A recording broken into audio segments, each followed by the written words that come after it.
Tras los sucesos ocurridos estos días en Cataluña, mis sentimientos son de tristeza y mucha rabia e impotencia, ya que, por una parte, creo que es bueno que se realicen las votaciones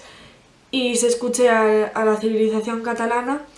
pero por otra parte me parece que no deberían salir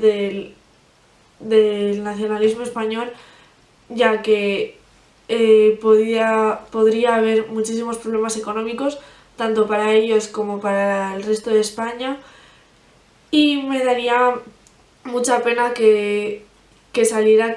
pudiera llegar a salir que sí la independencia, porque de cierta manera sería como tener a mi familia y amigos mucho más lejos de lo que están. Y por otra parte creo que la manera de intentar interrumpir las votaciones no fue la adecuada, ya que se estuvo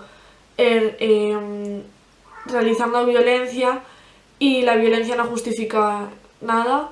ni es la solución para los problemas. Espero que esto se solucione pronto y pues